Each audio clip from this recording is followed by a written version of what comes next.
Hello, আসসালামু আলাইকুম। সবাই কেমন আছেন? আশা করি ভালো আছেন।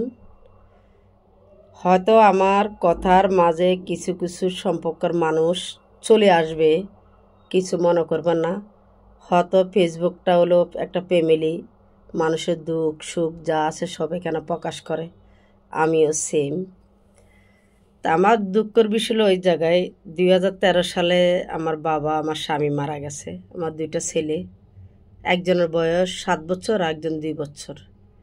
একটা নারীর জীবনে কতটুক পরিশ্রম করলে বাচ্চাগুলার বয়স হয়ে যা 18-20 বছর, 15-16 বছর। এ পর্যন্ত একটা আশাবাদী আমি আমি এমন একটা ফ্যামিলিতে আমার বিয়ে হয়েছে, মানে মুখে বলার ভাষা আমার নাই। হয়তো আপনারা বলবেন, আপনি এই কথাগুলো এখানে আসি বলেন কেন? আসলে জানেন, আপনারাই আমার আপনজন। আমার খারাপ সময় ভালো সময় আপনারা, মানে আমার ফেসবুকবাসী বলেন, ইউটিউব বলেন, সবাই এরে আমার ফ্যামিলি, এরে ভাই বেড়াদা। আপনাদের কাছে আমি মানে আমার দুঃখের কথা বলি, এমনও সময় গেছে ফেসবুক বলেন ইউটিউব বলেন অনেকের থেকে আমি অনেক কিছু হেল্প পাইছি।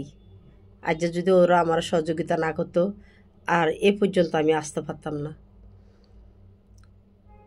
এমন ফ্যামিলিতে আমার বিয়ে হয়েছে, আপনারা বললে হয়তো অবাক হয়ে যাবেন গা। নাম হলো সৈয়দ বাড়ি। 500 বছর আগে থেকে নামটা, অনেক নাম যশ ওদের। কিন্তু জানেন একটা দুঃখ হলো কোন জায়গায়, আমি খুব সবসময় আমি দূরে থাকতাম। মানে আমি আমার স্বামী মারা যাওয়ার পর আমি বাড়িতে থাকতাম না, আমি চট্টগ্রাম থাকতাম। চট্টগ্রাম এখনও আছি। আমি সামান্য একটা টেলারি কাজ করি, এখান থেকে ছেলেদেরকে বড় করছি। কতটুক মানুষ করছি তা আমার জানা নাই, কিন্তু আমার কষ্ট হলো আমার জীবনটা আমি এইভাবে পার করছি। কিন্তু আমি একটা মানুষের সাহায্য আমি পাইনি, সবে আমাকে আশা দিছে।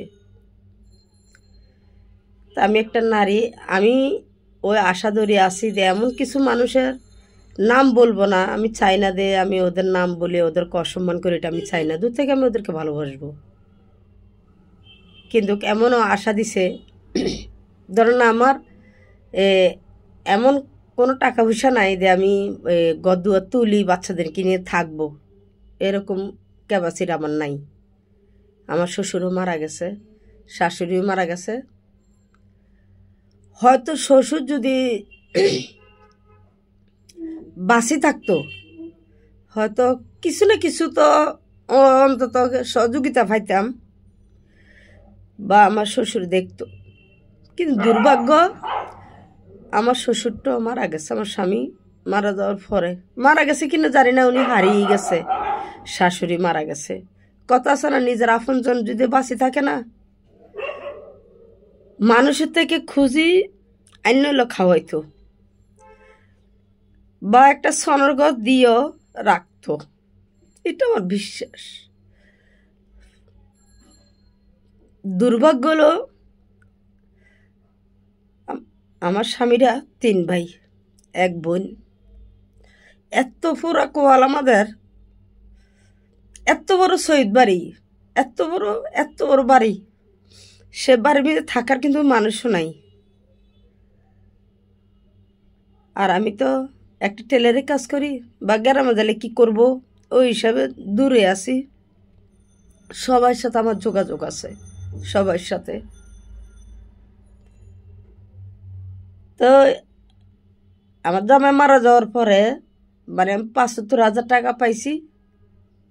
তখনের কথা, মানে আমার স্বামী যখন মারা গেছে তখন আমার শ্বশুর ছিল। আমার শ্বশুরের হাতে আমি 40,000 টাকা দিছি, আর 35,000 টাকা দিয়ে আমি একটা মেশিন নিয়ে আজকে 13 বছর ধরে আমি আমার বাচ্চাদের পাশে আমি আসি, ওদেরকে খাওয়াচ্ছি, পড়াচ্ছি, যতটুকু পাশে করতেছি আমি।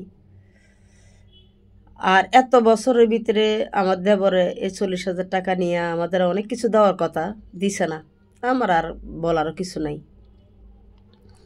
লাস্টে আমেরিকা থেকে আমার চাচা হুরাইছে, ওনাকে জানাইলাম। জানানোর পরে উনি প্রায় এই টাকাটার বয়স মনে 8-9 বছর হয়ে গেছে গা। এরপর আমার চাচা আমার 1 লাখ টাকা দিছে।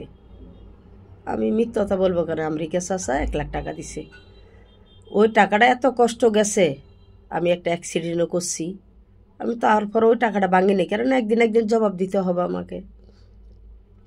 হঠাৎ একদিন আমার এক চাচারা বললাম, চাচা, মানে উনি শহরে দেখতে আইসে আমাদেরকে, মানে উনি কোনো কাজে আইসে আমাদেরকে দেখিয়া গেছে।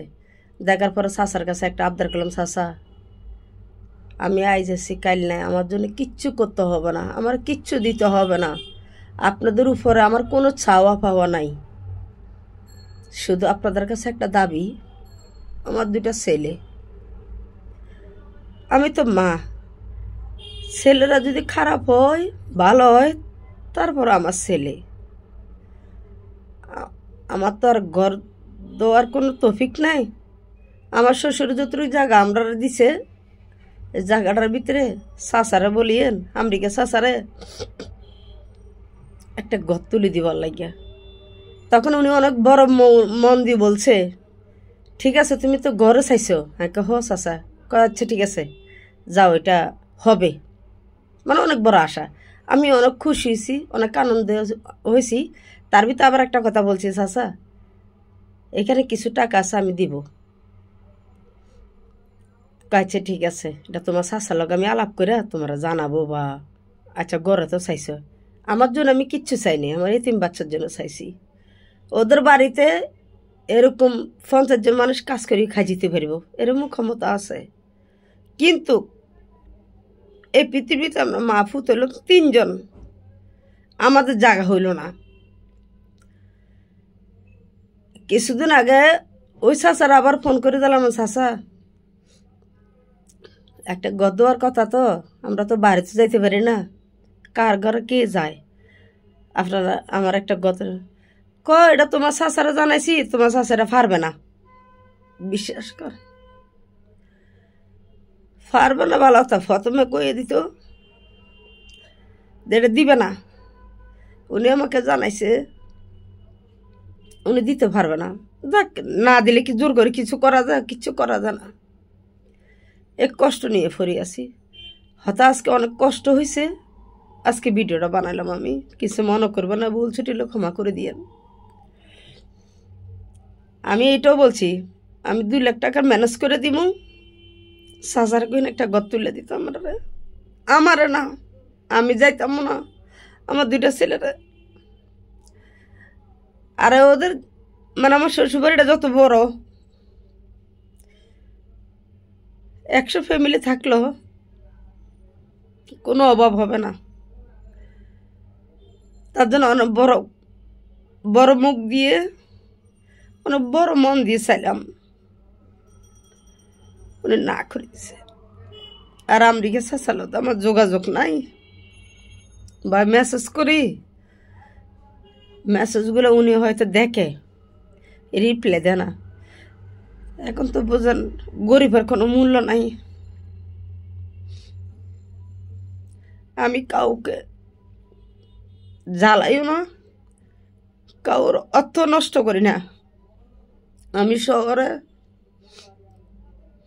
একদম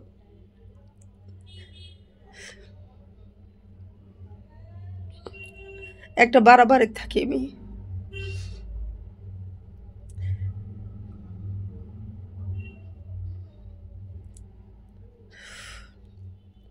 একদিন সবাই চলে যাবে, কেউ থাকবে না, জায়গা সম্পদ টাকা পয়সা সব থাকবে,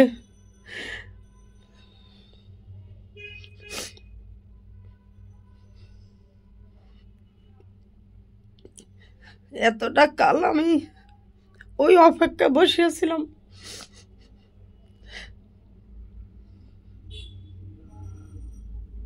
ওরা কিছু একটা করবে, যাই হোক আমার কপাল খারাপ, ওদের থেকে ছাওয়াটাই আমার হয়তো ভুল হয়েছে। তার থেকে যদি আমি অনলাইনে একটা প্রতিবেদন করতাম, সাহায্যের হাত বাড়াইতাম, বিশ্বাস করেন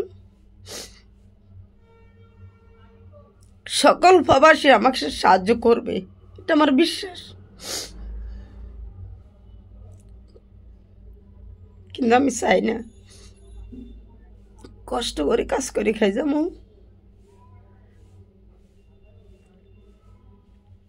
দুঃখ।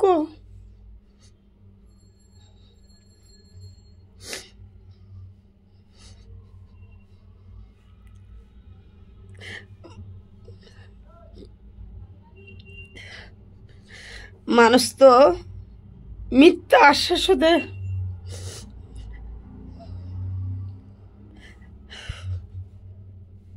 কিন্তু মুখের উপর না কয় না।